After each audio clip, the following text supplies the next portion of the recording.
All right, let's get into it. The world of fintech right now, well, it feels like someone hit both the fast forward and the shuffle buttons at the same time. You've got these old giants just stumbling, new players are building some, frankly, wild stuff, and then some of the most boring companies you can think of are, well, they're winning. So today, we're going to unpack all this chaos through three very different stories.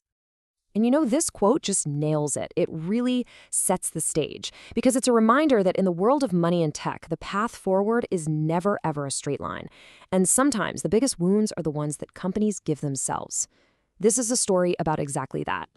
So, first up, let's talk about a name every single one of us knows. PayPal. I mean, this is a titan of online payments, right?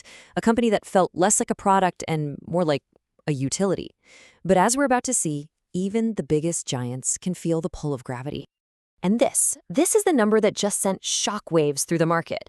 PayPal's stock dropped roughly 20%, not over a month, not over a week, but in a single day after their Q4 earnings report. The reaction was absolutely brutal and immediate. So what on earth happened? Okay, so here's the really interesting part. This was not a case of a lazy CEO just sitting on their hands. No way. The new leader, Alex Chris, was shipping new products at a frantic pace. I mean, look at this list. New checkout systems, AI features, trying to monetize Venmo. It was a masterclass in just pure output.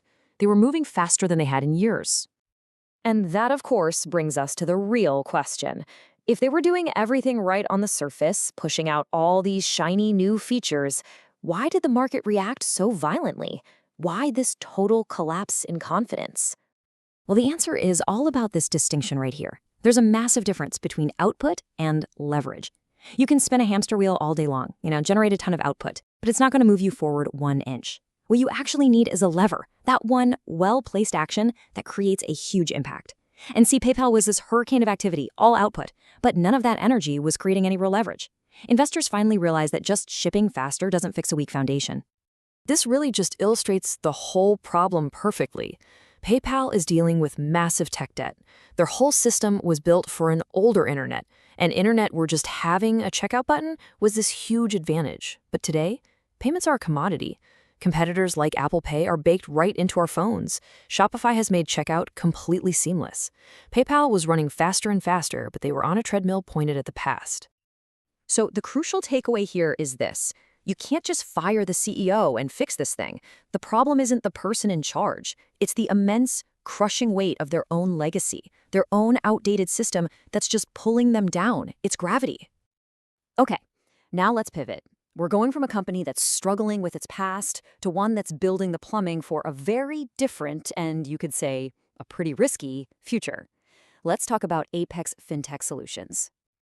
Now, to get what Apex is doing, you first have to understand this concept, prediction markets. Essentially, these are platforms that let you bet money on real-world events. So, for example, you could place a bet that the Fed is going to cut interest rates or that a certain candidate is going to win an election. It basically turns, well, anything in the news into a tradable market. And what Apex is doing is providing the infrastructure, the back end, so that any app can start offering these markets. Now, from a business perspective, it's genius. It drives engagement, it generates fees. It's a machine for turning our collective attention into pure revenue. But from the consumer side, it gets messy. It totally blurs the line between informed investing and just straight-up gambling. It doesn't reward patience or wisdom. It rewards being loud and confident at exactly the right moment. And this really gets to the heart of the critique, right?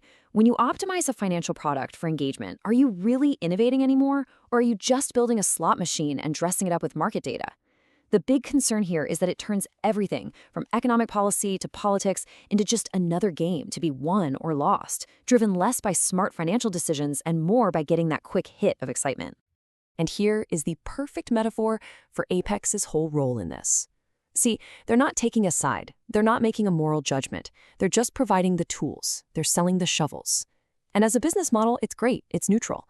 But the consequence is that when you hand everyone a shovel, you can't really be surprised when the landscape is suddenly full of holes.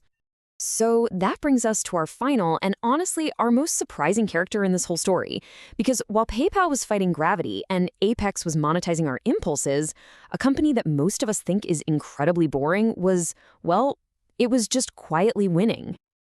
Yeah, you're seeing that right. While the rest of fintech was in total turmoil, H&R Block reported Q4 revenue growth in the double digits year over year.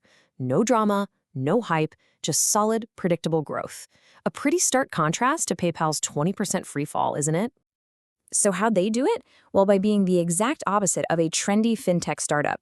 They have actual physical offices, their brand is anything but exciting. But just look at their strengths. Their service is mandatory. Taxes are not optional, right? Their business doesn't depend on whatever the latest trend is. And they have incredible pricing power and a distribution network made of real people you can actually talk to. And this is the ultimate lesson from H&R Block's success. In a chaotic market where everything feels so uncertain, being the reliable, inevitable choice is a superpower.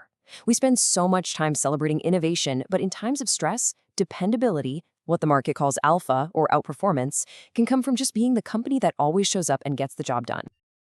Okay, so we've looked at three really different companies on three completely different paths. Let's try to tie these threads together and figure out what the hard lessons are for the state of fintech right now. And this table really sums it all up pretty neatly. You've got PayPal, whose frantic innovation just could not overcome the gravity of its own old system. The lesson? Output doesn't equal leverage.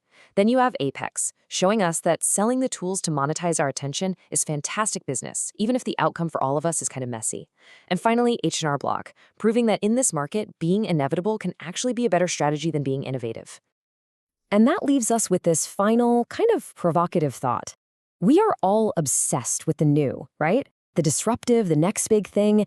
But after seeing these stories play out, you really have to ask yourself, in a market this chaotic, is the smartest, most forward-thinking move not to chase the latest trend, but to simply build something that's boringly, beautifully, and profitably inevitable? It's something to think about.